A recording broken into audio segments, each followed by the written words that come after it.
بسم اللہ الرحمن الرحیم نحمدہ ونصلی علی رسولہ الکریم۔ ناظرین السلام علیکم ورحمۃ اللہ وبرکاتہ۔ میں عبدالوہاب آپ کو پروگرام رمضان ہمارے ساتھ میں خوش آمدید کہتا ہوں۔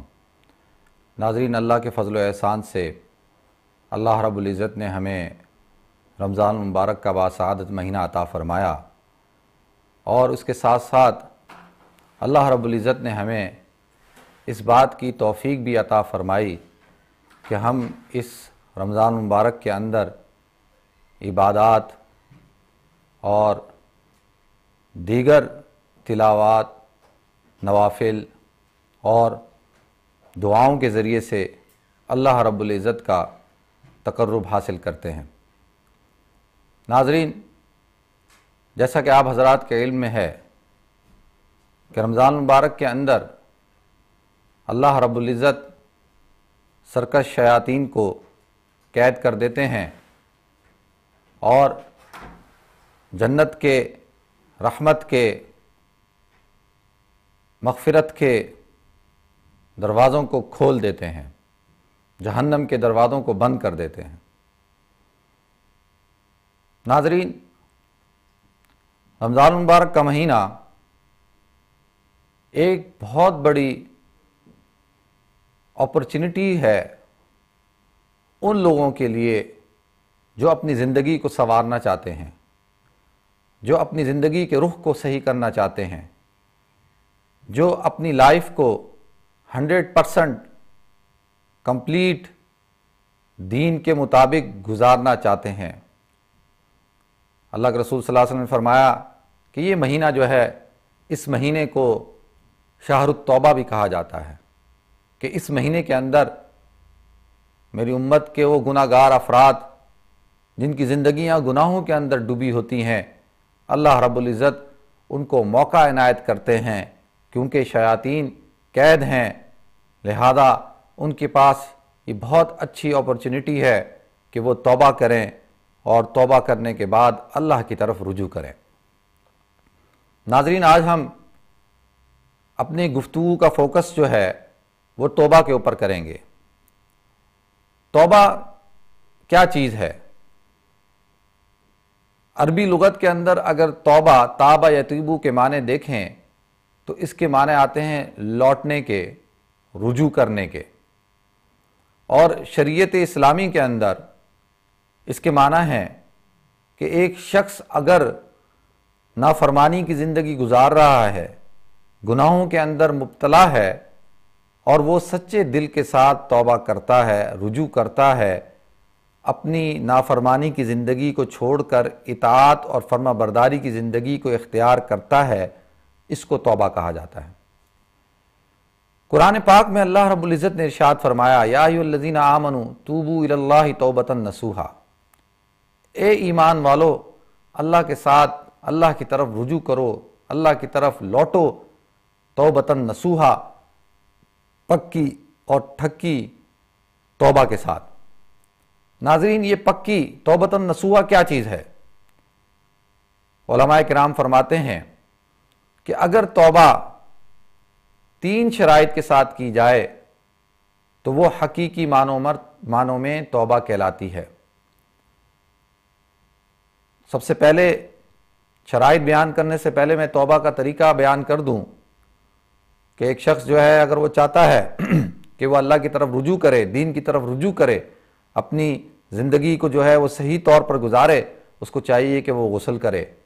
غسل کرنے کے بعد پاک صاف کپڑے پہنے اور 2 رکعات صلاۃ التوبہ پڑھے، اور اس 2 رکعات کے بعد دعا کرے، اے اللہ کہ میں تیری طرف رجوع کرتا ہوں۔ وہ 3 شرائط کیا ہے؟ اے اللہ کہ جو میری پچھلی زندگی تھی، جس کو میں نے نافرمانی کے اندر گزارا، آپ کے حکموں کے مطابق زندگی کو نہیں گزارا، رسول اللہ صلی اللہ علیہ وسلم کے طریقوں کو اپنی زندگی میں نہیں لایا، میں نے نافرمانیاں کی، حقوق العباد پورے نہیں کیے، حقوق اللہ پورے نہیں کیے، مجھے پشیمانی ہے، مجھے ندامت ہے، مجھے شرمندگی ہے، اور میں رائٹ ناؤ اس وقت آپ کے دربار میں ہاتھ اٹھا کر یہ گزارش کرتا ہوں اور اس ارادہ کرتا ہوں کہ میں ان سب نافرمانیوں کو چھوڑتا ہوں فوراً امیڈیٹ۔ اور تیسری شرط کہ میں آئندہ عزم مصمم کرتا ہوں، پکا ارادہ کرتا ہوں کہ میں آئندہ سب وہ گناہ جو میری پچھلی زندگی میں تھے آج کے بعد وہ آئندہ میں نہیں کروں گا۔ پچھلی زندگی پر ندامت، اسٹاپ رائٹ ناؤ، ہر گناہ سے رک جانا، اور آئندہ عزم مصمم کہ میں آئندہ یہ گناہ نہیں کروں گا۔ یہ 3 شرائط پائی جائیں اور ایک آدمی سچے دل کے ساتھ اللہ کے دربار میں ہاتھ اٹھائے تو اللہ کہتا ہے اے میرے بندے تو میرے قریب آ کے تو دیکھ، میں تجھے اپنے سینے سے لگاتا ہوں یا نہیں لگاتا؟ تو میری طرف 1 قدم آتا ہے، میں تیری طرف 2 قدم آتا ہوں۔ تو میری طرف چل کر آتا ہے، میں تیری طرف دوڑ کر آتا ہوں۔ تو میرے قریب آتا ہے، میں تجھے اپنے سینے سے لگاتا ہوں۔ اللہ رب العزت کی رحمت خاصہ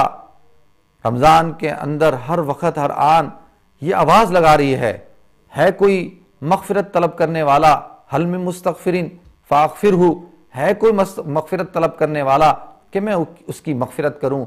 ہے کوئی مجھ سے بخشش طلب کرنے والا کہ میں اس کی بخشش کروں؟ ہے کوئی مجھ سے روزی طلب کرنے والا کہ میں اس کو روزی عنایت کروں؟ ناظرین، یہ اللہ کے رسول صلی اللہ علیہ وسلم نے فرمایا کہ جب انسان توبہ کر لیتا ہے تو ایسا ہے التائب من الذنب کمن لا ذنب لہ، گویا کہ توبہ کرنے والا ایسا ہے جیسے کہ اس نے کبھی گناہ کیا ہی نہیں۔ قرآن کہتا ہے هو الذی یقبل التوبۃ عن عبادہ ویعفو عن السیئات،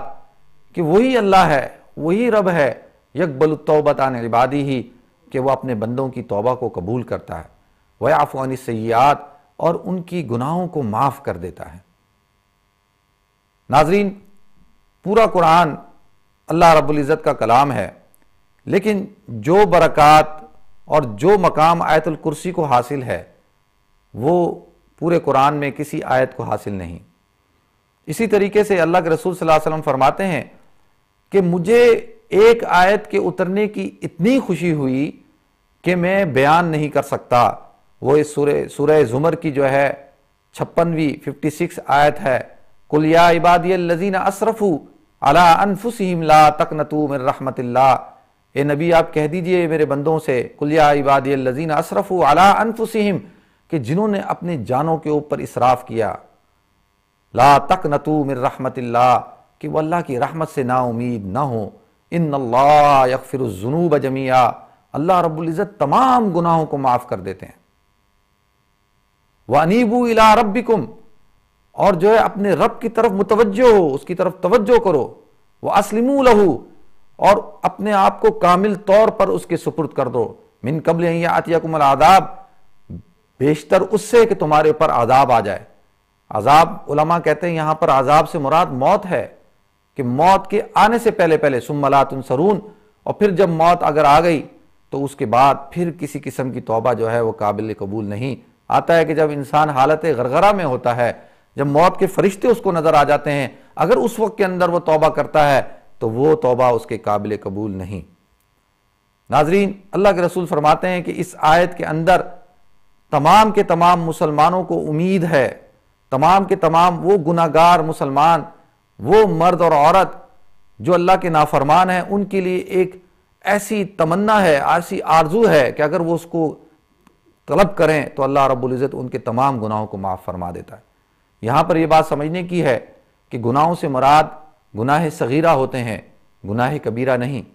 کیونکہ اللہ رب العزت ارشاد فرماتے ہیں ان اللہ لا یغفر ان یشرک بہ ویغفر ما دون ذلک لمن یشاء،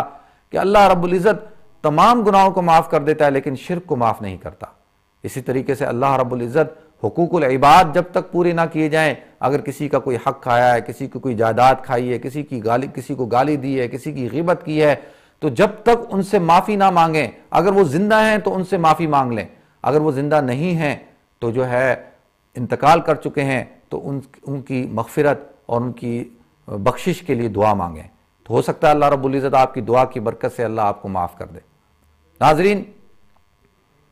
کہ جس وقت یہ حالت پیدا ہو جائے گی، اسی آیت کے اندر اگر ہم آگے جائیں تو ان تقول نفس یا حسرۃ علی ما فرطت فی جنب اللہ وان کنت لمن الساخرین،